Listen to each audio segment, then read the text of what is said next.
So we got the local media here for you. We'll just get started with some questions and get you out of here. But congratulations, and we'll get going. Appreciate it. Thank you. All right, media, please raise your hands for questions. We'll start with Willie. Hey, Matthew, Matthewramirez with the Associated Press. Second straight defensive lineman taken, especially out of the SEC. Have you thought about the aspect of the fact that you're joining a team that's sort of got a division that's with some pretty exciting quarterbacks and who you'll be rushing against?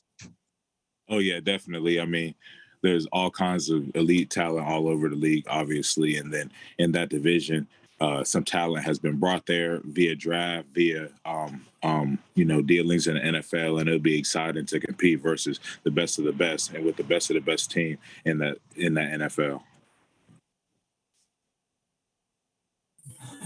Matthew, I'm curious, can you tell us about the interest of the Raiders? Did you know that they were interested in you? Had they talked to you about all of the background here, sir? Yes, I had probably my first formal interview was with the Raiders when I was in Vegas for the East-West Shrine Bowl, and it was a great interview, and we stayed in contact throughout the process. And I think last week, earlier this week, all these days are running together. It's been a great but long last few days. I had an interview with the D-line coach with the Raiders, and it was absolutely great interview. We got to talk a lot of ball, talk a lot about ourselves, and just see how we could connect. And I'm thankful that we were able to connect well enough for me to be drafted to this great organization. Hey, Matthew, congratulations. It looks like you could have gone into the draft last year, but you opted to go back to Tennessee. Well, what went into that decision, and where do you think you got better this season? Man, just really what went into that decision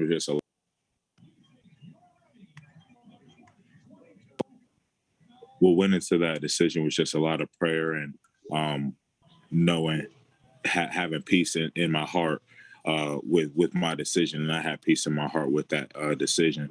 And just this year, I felt like I was able to really let my intellect and everything really resonate through my play. You know, I feel like I really stepped up my game in several different ways. And that's what I expect to do, you know, throughout the rest of my NFL career. You know, I could be talking for days about the nuances of the game and just how I've improved and what more I can see from this game. But, you know, I just want to keep on doing that. And come to the Raiders organization, continue to compete, make myself better and the team better. Hey, Matthew, Paul Gutierrez here from ESPN. You don't hear about a lot of NFL players, let alone defensive tackles, majoring in political science. So how does that translate onto the field, if at all? And how rewarding was the trip to Rwanda that you went on? Yeah, one thing that actually the trip to Rwanda didn't have anything to do with my major. It was actually a leadership trip. We tried to bring sport to Rwanda. They've rebuilt so much in the past 25 years since, some of the horrendous things that happened there. And, sports isn't exactly a priority. So, sports is a big priority here in the States. So we just bring it over there as form of like ministry. And then it was fantastic. But just the only thing that really kind of resonates the ball with political science is just understanding people. You know what I mean? Because if I can understand somebody, my teammate, my coaches, or whoever, that just makes me better, makes me be able to pour into them and they can pour into me. And I think, really in actuality, it's helped me just bring a lot to the locker room at Tennessee. And I plan to do that same thing in Las Vegas. So that's part of what makes me who I am and also the player that I am. And, that's definitely not going to change. How did the call go when they drafted you? What was said? And also, what does it mean to you to join this organization? I looked down at my phone and I didn't recognize that specific number, but thankfully for, AT&T and whatever other phone companies, it just shows Las Vegas, Nevada. So my heart stopped a little bit. I was thankful before I even took the call, and they just let me know that they had admired my play, how I carry myself, my leadership, and what I had brought to Tennessee, both on and off the field. And they hope and expect that I bring that same thing to Las Vegas. And then Coach handed the phone off, and I just continued to talk, business and everything what was expected out of me, to a minor degree. And now we're here. You know, it's been a hectic. I don't even know how long it's been since I got drafted. It's just been back and forth. It's been great so far, and it's only like 30 minutes into this. Hey, Matthew, Vinny Buster here with the Las Vegas Review-Journal. You didn't just come back last year. You came back almost with a vengeance. You played probably your best year at Tennessee. What kind of went into all that, and what changed for you to really lift your play up? Yeah, I mean, like, I ain't want to make excuses. You know, I've had a lot of coaches with a lot of different philosophies, down from my head coach to my coordinators to my D-line coaches. So, you know, that factors into a career. But I just came into this quote unquote COVID year, super senior, fifth year, whatever you like to call it. It was just a vengeance, like you said. Like, I just didn't want to be denied in any aspect of my game or my life. So, you know, that's kind of the mentality I take in every day. And it's not like I was slacking before, you know, I was just as comfortable, just as tenacious, just as everything as I've always been. But, you know, when you can hone in and really start to refine and polish, that's when a lot of good things happen. And that's one thing that I want to bring to my game, you know, my rookie year, and obviously going forth into my career is more refinement and polish with the same violence, aggression, and effort that I've always played with.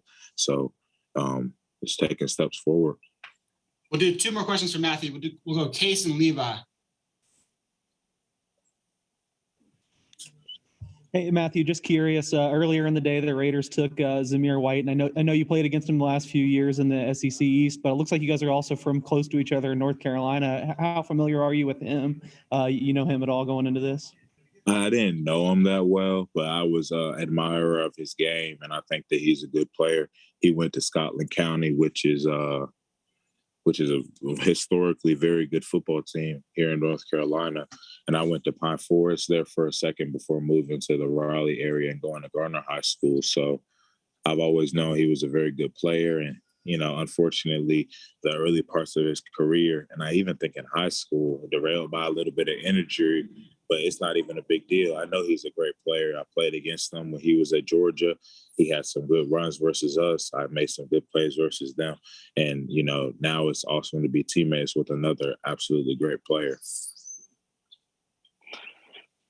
Hey, Matthew, Levi Edwards with Raiders.com. Welcome to Las Vegas.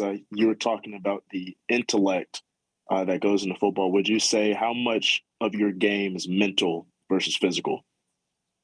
In the game, it's really almost zero mental, because you just go from that Sunday after the last game all the way to that Friday going in, just pouring into yourself mentally, you know, whether it's tape or whether it's knowing that you may have made a mistake or two games previous, and going into practice and lifts and film, trying to ensure that what you're doing physically resonates to what, you know, mental aspects you want to take strides in. You know, for instance, simply knowing, you know, a good example is just, you know, if we're playing at home and this team wants to go hurry up, or if this team's relying on a certain aspect of their offense, you know, it's harder to do that when we're playing at home and it's loud in Neyland Stadium in Knoxville, Tennessee.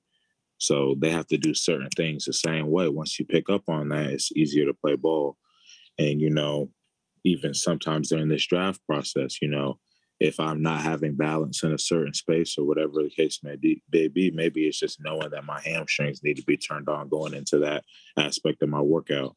You know, it's just little things. And then once you actually perform, it's not mental at all. It's just boom, it's second nature, really.